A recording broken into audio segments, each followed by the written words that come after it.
Tout d'abord, on voudrait dire que la décision de la Cour suprême, c'est une honte. La justice, ça peut prendre beaucoup de temps, surtout lorsqu'il y a une pression. Et il faut comprendre que la décision de la justice, c'est la pression de la rue. Et la pression de la rue dans le quartier de Shimon HaTzadik, appelé par la presse Cher Jarrah, c'est une pression d'attaque, c'est une pression de crachat sur les familles, c'est des cocktails Molotov qui sont jetés, c'est du terrorisme.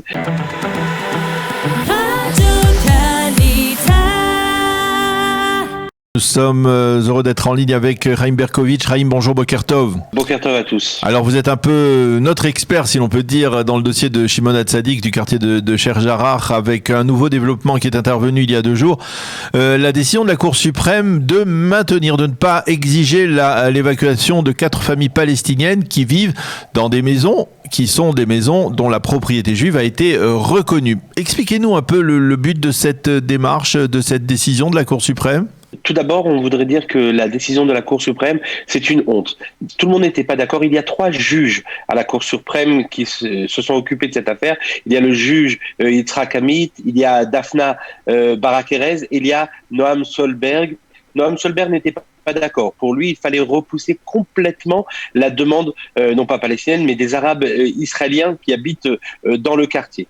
Mais comme il y a la majorité, eh bien pour l'instant, les squatteurs arabes vont devoir payer un loyer, ce qu'ils auraient dû faire depuis bien longtemps, et être considérés comme des locataires protégés jusqu'à nouvel ordre, tout simplement. Or, la justice, ça peut prendre beaucoup de temps, surtout lorsqu'il y a une pression. Et il faut comprendre que la décision de la justice, c'est la pression de la rue. Et la pression de la rue dans le quartier de Shimon HaTzadik, appelé par la presse Cher Jarrah, c'est une pression d'attaque, c'est une pression de crachat sur les familles, c'est des cocktails Molotov qui sont jetés, c'est du terrorisme. On peut dire aujourd'hui que le Hamas et l'organisation palestinienne a marqué des points dans le quartier de Shimon HaTzadik. Alors, je voudrais, vous avez parlé de loyer. En fait, c'est un loyer, il faut le souligner, qui est extrêmement modique, infime. Il s'agit de 200 shekels pour un loyer. C'est quasiment nul. Mais est-ce qu'il n'y a pas une forme de symbole, c'est-à-dire le fait que des Palestiniens soient obligés de le payer, ce loyer, eh bien c'est une reconnaissance aussi pour eux, d'une certaine manière, que la propriété est aux Juifs. Exactement. Je reprends, excusez-moi Daniel, ce ne sont pas des Palestiniens, on est dans Jérusalem. Ce sont des Arabes israéliens qui ont la Théodat Zout, ils ont la carte d'identité israélienne. Ils squattent des maisons qui ne leur appartiennent pas. Le tribunal, à plusieurs reprises, a bien expliqué que les maisons étaient des maisons qui appartenaient, dans le cadastre, elles sont inscrites comme des maisons qui appartiennent à une organisation qui s'appelle Nahalat Shimon, une organisation juive.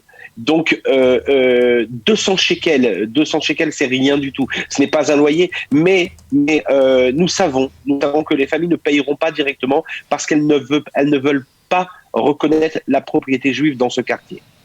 Le quartier est un quartier, je le rappelle à chaque fois que je suis à l'antenne, chez vous ou ailleurs, le quartier est un quartier juif depuis plus de 2300 ans. Là-bas est enterré Shimon HaTzadik, là-bas est enterré un des plus grands justes qui commence par exemple le Maxime des Pères et dont nous utilisons énormément de fondements. C'était un grand prêtre, il est enterré sur place, il y a toujours eu des juifs dans ce quartier, il y a toujours eu des juifs qui sont venus prier dans ce quartier, les familles on les a sortis de ces maisons en 1948 et on ne les laisse pas revenir tout simplement. Le quartier est un quartier juif, il faut le répéter. On est à 2 minutes du tramway. On n'est pas dans n'importe quel endroit au fin fond d'un village ou quelque part. On est dans Jérusalem, dans la partie est de Jérusalem, certes, mais on est juste à côté du tribunal d'ailleurs, on est juste à côté du quartier général de la police, nous sommes en plein Jérusalem.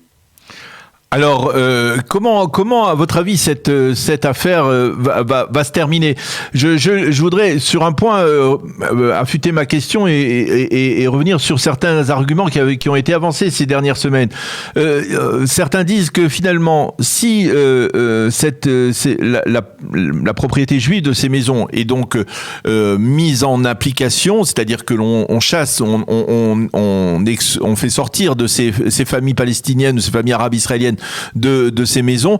Eh bien, ensuite, cela risque de faire une sorte de, en contrepartie ou en échange, eh bien, les Palestiniens risquent aussi de réclamer de nombreuses maisons qui sont dans la partie ouest de Jérusalem, dans certains quartiers comme le quartier de Tablier, où ils avaient des biens, où on va dire certaines familles palestiniennes ou arabes avaient à l'époque des biens et qu'ils n'ont jamais réclamé. Est-ce que finalement, ça ne peut pas se retourner contre l'État d'Israël ? Non, pas du tout. Chaque sujet dans Jérusalem est un sujet à part, est un problème juridique avec plus de 150 pages dans le dossier qu'il faut étudier. Ici, il y a une propriété juive. Il faut comprendre aussi qu'en 1967, les Juifs, l'État d'Israël a récupéré ce quartier et donc elle a le droit théoriquement de faire ce qu'elle veut du quartier. Mais on ne regarde même pas de ce côté-là, on regarde de façon juridique toute la partie juridique qui a un rapport avec ce quartier. Daniel, aujourd'hui, il faut comprendre une chose. Il y a encore la bataille de Jérusalem. On n'est plus dans un problème juridique ou pas, puisque la cour de justice va tout simplement se référer à ce qui se passe dans la rue. Elle va se référer aux menaces que le Hamas a fait si elle décide quoi que ce soit par rapport à ce quartier. Donc, on n'est plus devant une décision juridique, on est dans une décision politique. L'avenir de Jérusalem aujourd'hui, c'est à Shimon HaTzadik. Il faut comprendre une chose, c'est qu'on ne peut pas laisser ce quartier, abandonner ce quartier et dire il y avait des familles ou il n'y avait pas des familles. Aujourd'hui, on a des familles qui habitent à l'intérieur de ce quartier et ces familles sont harcelées. La police n'est pas présente. S'il n'y avait pas eu un député du nom d'Itamar Ben-Gvir qui était venu installer sa tente en face d'une des maisons, eh bien, ça aurait été la catastrophe. J'ai pas besoin de rappeler la famille dont la maison a été brûlée, dont la voiture a été plus de 7 fois endommagée. Si son bébé avait été sur place lorsqu'un cocktail Molotov était tombé sur la maison, eh bien, ça aurait été une catastrophe. C'est déjà une catastrophe. Aujourd'hui, on est face à une décision politique. Tout le monde parle d'un slogan Jérusalem unifié, etc. Qu'est-ce qu'on fait pour Jérusalem aujourd'hui? Qu'est-ce qu'on fait pour l'unifier, pour l'unité de Jérusalem? Vous voulez que demain Jérusalem soit partagée?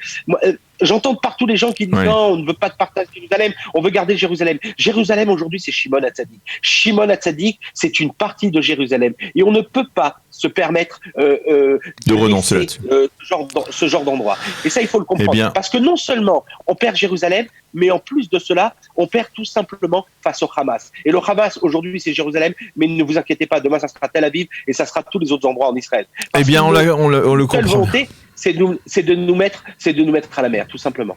Eh bien, merci beaucoup, Chaim Berkovitch, de nous avoir clarifié ce dossier sur la décision, suite à la décision de la Cour suprême de permettre à 4 familles d'Arabes israéliens de se maintenir dans les maisons juives du quartier de Shimon HaTzadik. Merci d'avoir été avec nous ce matin. Bonne journée, à bientôt. Merci Daniel. Chodesh Tov. Au revoir.